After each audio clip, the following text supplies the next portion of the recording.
नमस्कार किसान साथियों, आज हम बात करेंगे चने की फसल में लगने वाले प्रमुख दो रोगों के बारे में। एक रोग है उगठा रोग और दूसरा है मूल विकलन रोग। उगठा रोग बीज जनित व मृदा जनित दोनों प्रकार का रोग है जो एक फफूंद के द्वारा फैलता है। यह सामान्यतया अधिक टेम्परेचर होने पर व मृदा में अधिक नमी होने के कारण यह रोग सबसे ज़्यादा फैलता है। यह रोग सामान्यतया बुआई से लेकर के प्रारंभिक 30 दिन की जब फसल होती है उस समय सबसे अधिक प्रभाव डालता है। उसके बाद जब फूल आने लग जाते हैं और पूर्णतः फसल पक जाती है उस समय तक ये उगठा रोग अपना प्रभाव डालता है। इसलिए किसान साथियों, इसकी जो मुख्य पहचान है ये पहचान है कि पौधा प्रारंभिक अवस्था में नीचे की ओर झुकेगी पत्तियां और मुरझाएगा। उसके बाद पूरे पौधे की ही पत्तियां पीली पड़ जाएगी और फिर वो मुरझा कर नीचे झुक कर सूख जाएगी।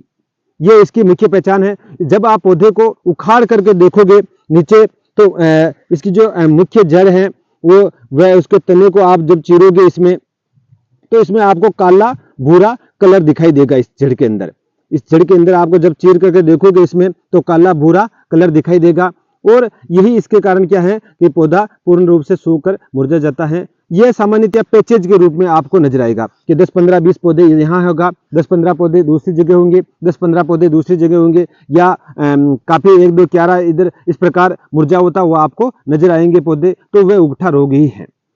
इस रोग का मुख्य जो बचाव है किसान साथियों वो है अपने इस प्रकार की किस्में लगाएं जो रोग प्रतिरोधी किस्में हो। दूसरा, अपने खेत में गहरी जुताई करें गर्मी की। दूसरा, इसमें इस प्रकार की जो उगठा रोग होता है तो 3 से 4 साल तक चने की फसल या दलहनी फसलें उस खेत में नहीं लेनी चाहिए और हमें फसल चक्र अपनाना चाहिए।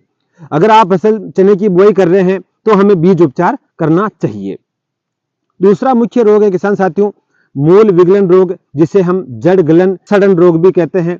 यह रोग मृदा जनित रोग है जो मिट्टी के द्वारा अधिक नमी होने पर व तापमान अधिक होने पर अपने चने की फसल में इसका प्रभाव पड़ता है। यह रोग सामान्यतः पौधे की प्रारंभिक अवस्था पर इसका प्रभाव नहीं होता है, लेकिन जब 40 दिन की फसल हो जाती है तो उसके बाद ये अपना प्रभाव अपनी फसल इसके फसल के ऊपर दिखाई देता है। इसकी जो मुख्य पहचान है ये पहचान है कि पौधा की जो पत्तियां हैं वो पीली पड़ेगी, पीली पड़ करके धीरे धीरे पौधा पूर्ण रूप से सूख जाएगा। और जब आप पौधे को उखाड़ करके देखोगे तो जो इसकी मुख्य जो शाखाएं हैं जो जड़ है उसकी जो मुख्य जड़ है वही नजर आएगी। अन्य शाखा जड़ें हैं जो जड़ छोटी छोटी जड़ें होती हैं वो जड़ें बाहर नहीं निकलेगी। जब आप जड़ को तोड़ोगे तो वो नहीं टूटेगी, जबकि इस तरह बट लग जाएगा लेकिन वो टूटेगी नहीं टूटेगी। इस प्रकार की इसकी मुख्य पहचान है। दूसरा, अगर आप जड़ को और तने को चीरोगे तो उसमें भी काला व भूरा कलर आपको इसमें जड़ में दिखाई देगा और इस प्रकार पौधा सूखा हुआ या पूरे पौधे की पत्तियां पीली पड़कर सूख जाएगा।